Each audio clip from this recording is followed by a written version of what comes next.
Olá pessoal, tudo bem com vocês? Espero que tenham passado bem aí o feriadão, né, e estamos retornando aí às nossas atividades hoje, que infelizmente eu não vou poder estar presente com vocês agora na aula, então por conta disso eu estou enviando a nossa aula gravada, ok? Da mesma forma que as anteriores, né, eu vou, após ao término da aula, vocês têm um formulário para responder, que já está disponível na rede com toda certeza. E na próxima aula, se alguém tiver alguma dúvida, algum questionamento, eu estarei aí à disposição para estar respondendo como a gente sempre faz, ok? Bom, seguindo a obra do professor Humberto Eudoro Júnior, que tem sido o nosso norte até então, nossa temática de hoje é confissão. Nós vamos trabalhar a ideia da confissão dentro do ordenamento jurídico. Já destaco que eu vou perpassar por algumas questões lá do Código Penal, do Código de Processo Penal, para fins de conhecimento, ok? Então, a gente vai ver a confissão como um todo, como que ela funciona no processo civil e também tendo lá alguns enfoques dentro do direito processual penal, a gente vai poder ver que em alguns momentos são semelhantes, em outros momentos destoam bastante. Bom, para a gente começar a falar de confissão, a gente precisa falar do conceito de confissão. Conceito esse que já foi abordado por nós quando tratamos do depoimento pessoal, né? Lá no depoimento pessoal, a gente teve a oportunidade de conhecer um pouco desse conceito, uma vez que a gente trouxe esse conceito e uma vez que o principal objetivo do depoimento pessoal é exatamente obter a confissão de uma das partes. Pois bem, a confissão ela tem um conceito legal, que está lá no artigo 389 do Código de Processo Civil. A confissão judicial ou extrajudicial, quando a parte admite a verdade em um fato contrário ao seu interesse e favorável ao do seu adversário. Só para a gente desmembrar, né, um pouquinho o que está escrito aqui, a gente pode fazer assim, ó. Então nós temos a parte que é o confitente, né, quem faz a confissão, que pode ser tanto o autor quanto o réu. A confissão ela não é uma figura jurídica que seja vinculado a apenas uma das partes. Ela está vinculada a qualquer uma delas, tanto o autor quanto o réu podem realizar uma confissão.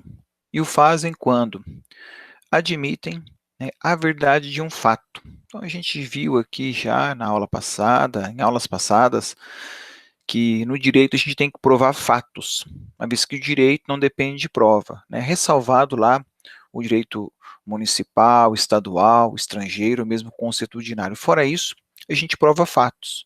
Então, a confissão ela vai admitir fatos, fatos esses que necessariamente tem que ser contrário ao interesse de quem está confessando e favorável ao interesse do adversário, favorável ao interesse da outra parte. Então a gente vê aqui nesse conceito, né, a ideia do que seja a confissão. Então nós vamos ter aí tanto um quanto o outro admitindo como verdadeiro. Agora, essa admissão ela tem que ser favorável à outra parte e contrário ao interesse de quem está confessando, ok? Sobre o aspecto judicial ou extrajudicial, daqui a pouquinho a gente menciona, perfeito? Então essa é a ideia do conceito de confissão. Quando a gente fala de confissão e vai olhar um pouquinho lá a história do direito probatório, a gente encontra essa figura, que é a figura da confissão, que ela é conhecida, era conhecida pelo menos, ou até hoje pode ser mencionar isso, como a rainha das provas. Porque não é fácil alguém admitir que errou, principalmente se tratando de processo, porque a gente sabe que as pessoas estão lá, muitas vezes com os ânimos exaltados, daí assumir que errou é algo bastante complicado, e quando ela assume, então se diz que a confissão é a rainha das provas. Em contrapartida, a testemunha, que a gente vai tratar daqui uns dias, ela é conhecida como a prostituta das provas. Por que se diz isso? Porque muitas vezes a testemunha ela acaba cedendo, dizendo coisa que ela não tem certeza, ou, infelizmente, muitas vezes, ou melhor, algumas vezes, se depara com testemunha que prejudica uma das partes, né, dolosamente, muitas vezes, por conluio com a outra parte. Por isso que se fala que a prova testemunhal é a prostituta das provas, porque tudo pode, né? Tudo pode acontecer quando você tem testemunho. Então, aqui é apenas um parênteses do que se fala historicamente. Hoje, hoje, a confissão, ela continua sendo a rainha das provas. Contudo, quando a gente fala em rainha das provas, não pense que é a prova melhor de todas. Não é isso, né?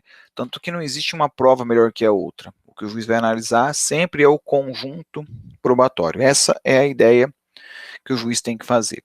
Perfeito? Bom, retomando aqui o nosso curso, nós temos então que essa confissão, ela pode ser uma confissão judicial ou extrajudicial. Já mencionei diversas vezes ao longo desse semestre, desse ano para vocês, que as palavras judicial nos remete a juízo e extrajudicial fora do juízo. O que vale dizer, eu posso ter uma confissão que ocorre dentro do processo, durante o processo, que seria a confissão judicial, e eu tenho a confissão extrajudicial, que é aquela que não precisa esperar o processo. Mesmo antes da existência do processo, eu posso fazer uma confissão, né? Por exemplo, uma confissão feita numa carta, mandado uma carta para uma outra pessoa, por um e-mail. Então, é possível sim que eu tenha confissão ocorrendo fora do processo. E quando a gente fala extrajudicial e judicial, entendam o seguinte: extra é sempre fora do processo. Então, mesmo que já tenha um processo tramitando, mas a confissão seja feita, por exemplo, por e-mail, ainda assim, essa confissão ela é extrajudicial, ela foi feita fora do processo e foi apenas anexada dentro do processo para poder fazer parte ali do arcabouço por meio do qual o juiz irá julgar o processo. Perfeito? Então, resumindo mais uma vez, judicial dentro do processo, extrajudicial fora do processo. Nada impede que algo extrajudicial possa ser trazido para dentro do processo. Perfeito? Avançando mais um pouco, nós vamos ter ainda o que se chama de confissão espontânea, né? Como o próprio nome fala também, espontâneo é aquilo que ocorre voluntariamente, a pessoa faz porque quer, sentiu ali o desejo de confessar, sentiu ali o desejo de trazer a verdade à tona, né, de mostrar para o juiz o que de fato aconteceu segundo a sua versão. De outro lado, fazendo um contraponto, a gente também tem a confissão provocada, que é aquela que seria, digamos assim, abre aspas, arrancada do réu, né, ou do autor, é arrancada da pessoa, né, ela confessa na força, mas quando a gente fala assim, confessa na força, não é que fez uma coação, nada disso, é que durante ali o interrogatório, durante o depoimento pessoal, ela acabou, né, escapando dela, né, ela foi provocada pela pergunta e acabou confessando o que havia feito. Em regra, a gente pode dizer que a confissão espontânea ela é de índole extrajudicial, ao passo que a provocada ela ocorre em regra dentro do processo. Mas isso aqui é apenas uma afirmação minha, tá? É algo apenas que a gente vê na experiência do dia a dia. Não há nenhum rigor científico nisso aqui, porque eu posso ter a confissão espontânea judicialmente, né, eu resolvo confessar no processo que está acontecendo, ou eu posso tê-la extrajudicialmente, quando eu vou lá num cartório, por exemplo, e faço uma escritura pública de confissão.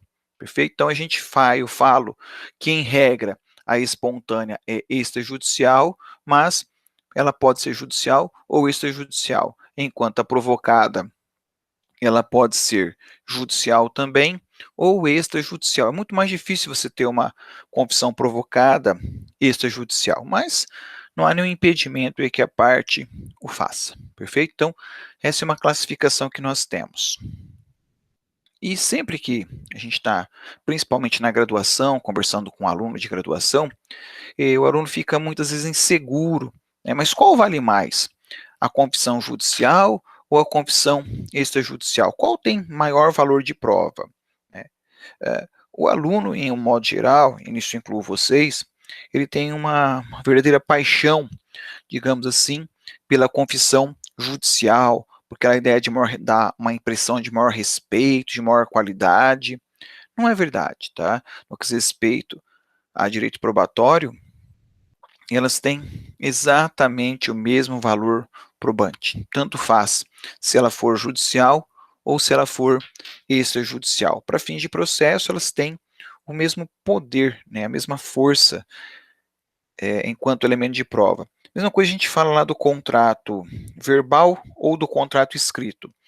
São vamos dizer assim, dois meios de prova que têm muita força. É claro que quando a gente fala de documento escrito, ele tem maior credibilidade, porque ele tem lá um papel, né, alguma coisa assinada que a gente consegue, digamos assim, ser até irrefutável. Ao passo que quando a gente fala em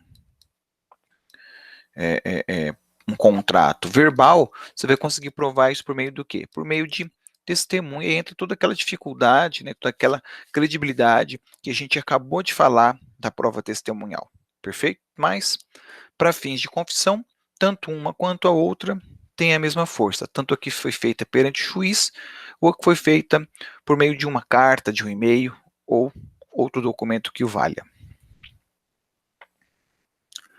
Como eu disse, a confissão é um dos meios de prova. E como eu falei que ela é a rainha das provas, eu preciso trazer um alerta aqui para vocês. Quando a gente fala em confissão, isso não significa derrota, né? Porque uma pessoa confessou que fez algo errado, digamos assim, né, não quer dizer que ela vai perder o processo. Tanto que o professor Humberto ele traz uma afirmação que eu reproduzi aqui para vocês. Pode muito bem ocorrer a confissão e a ação ser julgada, mesmo assim, em favor do confitente. Pode ser, então, que o réu confesse alguma coisa, mas ainda assim o autor não conseguiu produzir provas suficientes e ainda assim o juiz pode não dar aquilo que o autor está pedindo porque ele não provou em que pese haja a confissão do réu. Isso nos leva à seguinte situação: a prova, quando a gente fala de confissão, ele é um meio de prova relativo.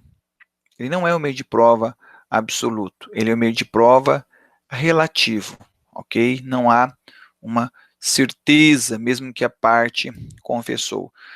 Tanto isso é verdade, que mesmo lá no processo penal, ó, no Código de Processo Penal, agora eu estou saindo do Código Civil, indo para o Código de Processo Penal, lá diz assim: o valor da confissão se aferirá pelos critérios adotados para os outros elementos de prova, e para sua apreciação, o juiz deverá confrontá-la com as demais provas do processo, verificando se entre elas e estas existe compatibilidade e concordância. Então, o juiz sempre, tanto no civil, quanto no penal, no trabalhista, no tributário, no direito constitucional, ele analisa sempre o conjunto probatório. Então, mesmo no processo penal, né, a confissão ela não é um elemento absoluto, porque você veja o seguinte: imagine um homicídio e a mãe, para proteger o filho, que foi o homicida, que foi aquele que praticou o crime, uma mãe vai até o juiz e confessa: não, fui eu quem matei a vítima. Veja, a simples confissão não é elemento suficiente para imputar a ela a responsabilidade pelo crime. Perceberam, então, por que a confissão ela não é um mecanismo absoluto?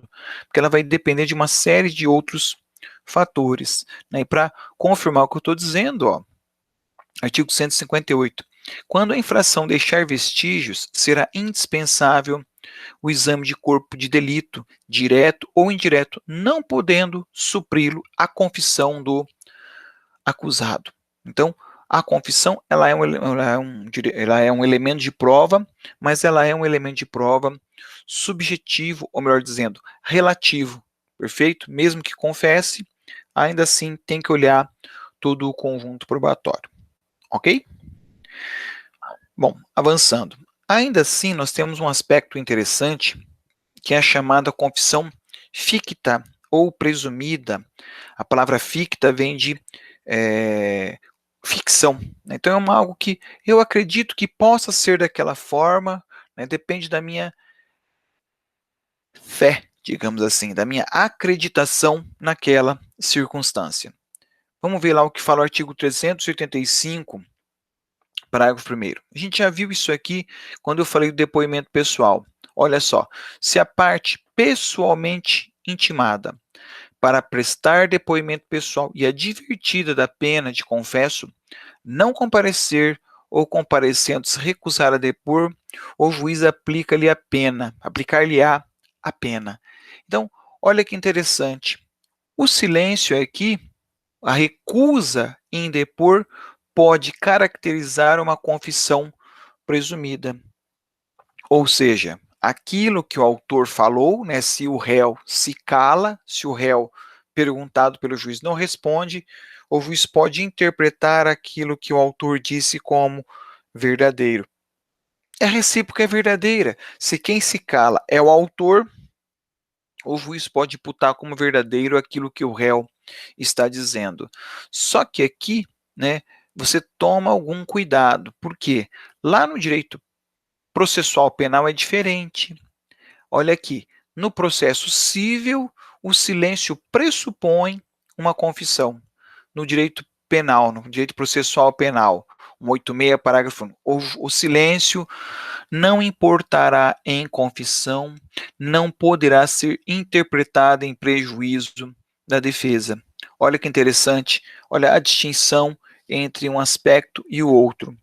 E o Código de Processo Penal reforça isso, está no 198, quando ele coloca lá que o silêncio do acusado não importará confissão, mas poderá constituir elemento para a formação do convencimento do juiz. Então percebam, agora há pouco eu mostrei a vocês que eles tinham lá tinha uma consonância entre o processo civil e o processo penal. Agora aqui nós temos uma disparidade, nós temos uma distinção. O silêncio no processo civil prejudica a parte. O silêncio no processo penal não prejudica o réu. Olha que diferença interessante aqui entre as duas figuras jurídicas. Avançando um pouco, né, continuando, aqui dentro do processo civil, nós vamos ter que analisar agora, são três requisitos, mas é importante passar por todos eles. O primeiro requisito é esse, capacidade civil plena. Então aqui nós temos, né, no direito nós temos o incapaz, aquele que não tem capacidade, e o relativamente incapaz. Lembrando que o incapaz ele é representado e o relativamente capaz ele é assistido. Para poder confessar, é necessário que ele tenha capacidade, ele tem que ter a capacidade civil plena. Então ele tem que ser maior de 18 anos ou emancipado, né? Emancipado por qualquer uma das formas, né? Se ele se casou antes dos 18 anos, se colou grau antes dos 18 anos, se foi emancipado pelo pai ou pela mãe por um documento feito em cartório, então, adquirida a capacidade civil plena, ele poderá. E o Humberto também destaca, ó, representantes legais de incapazes nunca podem confessar. Perfeito? Então, essa é uma vedação que a lei traz para nós. Todavia, o maior é capaz, uma pessoa adulta, digamos assim, né, quem tem a capacidade civil plena, ele poderá ter um representante legal para fazer a sua confissão. Então, ele pode, sim, ter alguém que faça uma confissão por ele. É claro que para isso é necessário que você constitua um procurador, né, não precisa ser advogado. Aqui no caso, para fazer a confissão, pode ser um representante legal qualquer ali, um procurador qualquer. Agora, esse procurador, ele necessariamente tem que ter uma procuração com poderes especiais, né? Tem que ter uma procuração que dê a ele o direito de confessar em nome daquele que ele representa, né? Eu vejo isso com muito assim, muita cautela, muito muito rigor, no sentido de ser complicado alguém confessar por outrem, se responsabilizar por algo. Então, muitas vezes eu já vi isso acontecer. Na procuração, vem lá o texto do que pode ser confessado, né? Até eu me pergunto, ora, se escreveu na procuração, por que não entrega isso como uma confissão escrita, ao invés de colocar alguém para verbalizar isso ali em juízo ou aonde quer que seja? Então, é apenas a minha forma de perceber aí, né, o desenvolvimento da figura da confissão feita por procurador. Eu, particularmente, acho isso muito curioso, essa possibilidade, perfeito? Até porque, quando alguém confessa por outrem, se ele extrapolar, digamos assim, olha o que o Código Civil estabelece. Artigo 213, parágrafo único. Se feita a confissão por um representante, somente é eficaz nos limites em que este pode vincular o representado. Então, quando vai confessar, você tem que saber os limites dos seus poderes, porque se você extrapolar os limites, não poderá caracterizar confissão para a pessoa que outorgou a procuração, ok? Lembro a vocês que, se restar alguma dúvida, anota aí que na próxima aula eu vou estar certamente presencialmente para a gente poder esclarecer essas dúvidas, ok? Então, fechando aqui, capacidade plena é um requisito, é uma condição para que possa ser feita uma figura jurídica da confissão. Segundo requisito, está lá, é a inexigibilidade de forma especial. Então, é, todos os fatos, ou melhor assim, quase todos os fatos podem ser confessados, mas alguns fatos a lei exige de forma específica. Por exemplo, o casamento.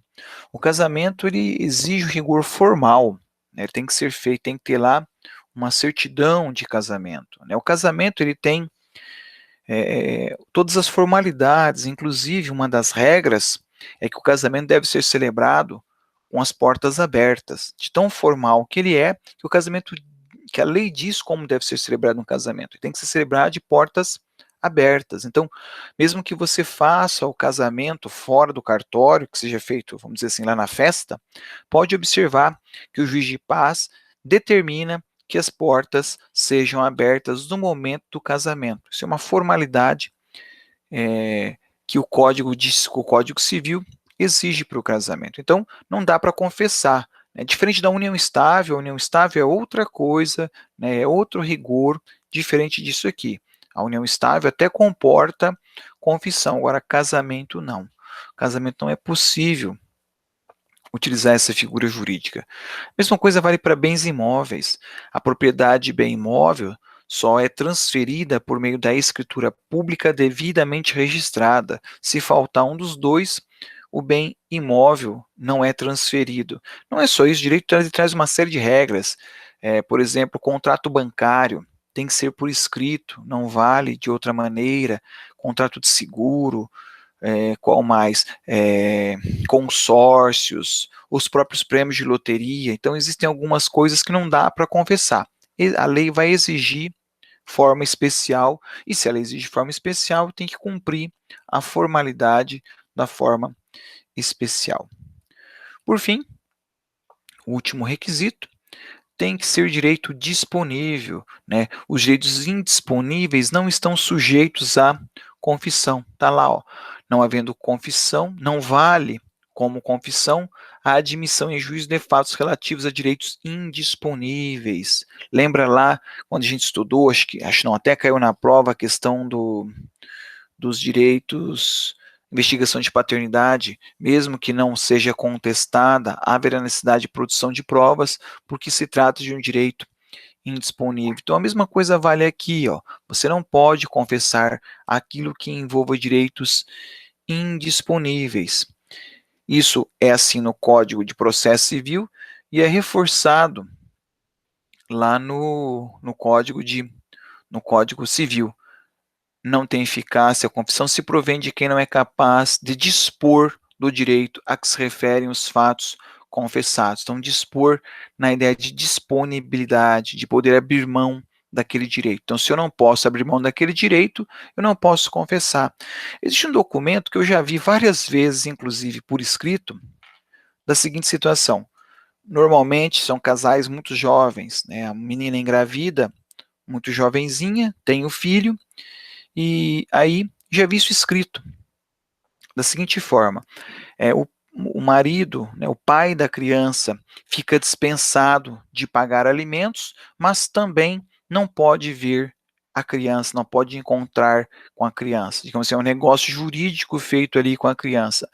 Isso não pode, esse tipo de documento não existe, porque não podemos dispor do direito aos alimentos. A mãe não pode abrir mão dos alimentos. A mãe pode até não cobrar, mas deixar de escrever que ele não poderá ser cobrado nunca, isso não é possível, ok? Então, se o direito ele não é disponível, ele não pode ser objeto também de confissão. Vamos lá? Mais um item.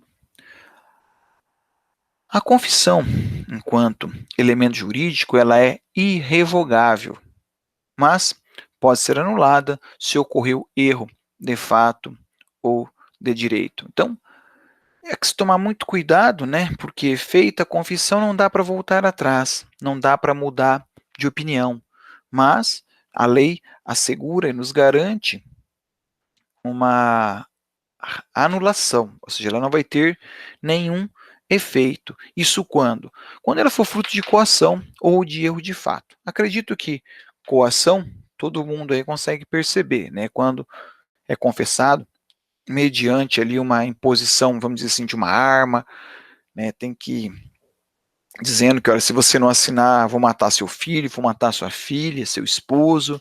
Então, isso é coação. Lembrando que a coação tem que ser algo que realmente incuta, né, impute medo na pessoa. Se a pessoa simplesmente disser algo ali que não estabeleça uma relação de medo, uma relação de perigo para a pessoa, não pode ser considerado coação, ok? Mas, uma vez caracterizada e provada, daí uma dificuldade, né? Mas, uma vez provada essa coação, a confissão ela poderá ser anulada. Erro de fato. O erro de fato é quando você confessa uma coisa acreditando que fosse outra. Então, você confessa que estava em excesso de velocidade quando se achava que se tratava de uma outra via. Então, você diz, eu estava a 80 por hora. Estava 80 por hora, mas você acreditava que naquela via o limite de velocidade fosse de 80 e não de 50. Então, há que tomar muito cuidado quando se vai confessar, né? Tem que ser uma confissão clara, de algo que realmente não deixe pairar nenhuma dúvida. Perfeito? E aqui eu trago também um outro viés lá do direito processual penal. Artigo 200. A confissão será divisível e retratável, sem prejuízo do livre convencimento do juiz fundado no exame das provas em conjunto. Então, é possível a retratação. Lá no direito processual penal, se você confessa alguma coisa, depois você pode voltar atrás, dizer que não foi bem daquele jeito. Isso, inclusive, é muito comum, né? Você tem a confissão na fase do inquérito, lá na delegacia, e depois, perante o juiz, ele volta atrás e fala que não era nada daquilo que ele disse, né? Então, é possível, sim, que seja feita uma retratação. Perfeito? Outro aspecto interessante aqui no processo penal é que ele permite a divisão da confissão. Então, eu posso aproveitar algo e ignorar a outra parte. Então, só vou confessar eu confesso várias coisas, mas eu divido, né? E eu confesso que matei, mas não confesso que usei uma faca ao invés de um estilete. Então, vou deixar que é o que o inquérito prossiga até que se descubra qual foi o meio que eu utilizei para matar a vítima. Então, é possível você dividir a confissão. Aqui no processo civil, não. Aqui no processo civil, a confissão é, em regra, indivisível, não podendo a parte que a quiser invocar como prova aceitar no tópico que a beneficia e rejeitar naquilo que lhe é desfavorável, porém, cindir-se-á quando o confitente ela aduzir fatos novos, capazes de constituir fundamento de defesa, de direito material ou de reconvenção. Então, vamos clarear um pouco isso aqui, né? O que a lei está dizendo aqui? A lei está dizendo o seguinte: tudo aquilo que você falou, tudo aquilo que você confessou é uma confissão, perfeito? Então, tudo aquilo que você disse ali, se lhe prejudicar, vai lhe prejudicar do começo ao fim. Então, não tem como deixar só uma parte daquilo que confessou, aproveitar só uma parte do texto. Não. Aqui no processo civil, tudo aquilo que for confessado, tudo aquilo que for dito, será apreciado pelo juiz, né? Por que tem essa diferença do processo civil para o processo penal? É que o bem tutelado, o bem jurídico tutelado, o bem jurídico protegido por um e outro são distintos. No direito processual civil, em regra, a gente está protegendo o patrimônio, em regra, né? Às vezes isso nem sempre é assim. No processo penal, nós estamos protegendo a liberdade. Então, lá no direito penal, no direito processual penal, a gente vai ter de fato princípios que são bastante distintos e muitas vezes até, como provei para vocês ao longo dessa aula, às vezes até antagônico entre aquilo que é dito no direito civil e aquilo que é dito no direito processual penal e no processual civil, ok? Bom, pessoal, essa é a temática que eu preparei para vocês aí sobre a confissão, perfeito? Peço encarecidamente a vocês que vão até o formulário, respondam, né, estudem ele, leiam o capítulo da obra do professor Humberto, né, não leiam apenas esse capítulo, podem buscar outros livros que estão na nossa bibliografia e outros textos que estão disponíveis aí para você, ok? Agradeço muito a atenção de todos, né, peço desculpa por não poder estar presente com vocês agora pela manhã na nossa aula, né, mas estou aí cuidando de questões do curso e garanto a vocês que na nossa próximo encontro estaremos presentes aí para poder tirar as dúvidas de vocês e responder aí as questões que porventura vocês tenham dessa matéria, ok?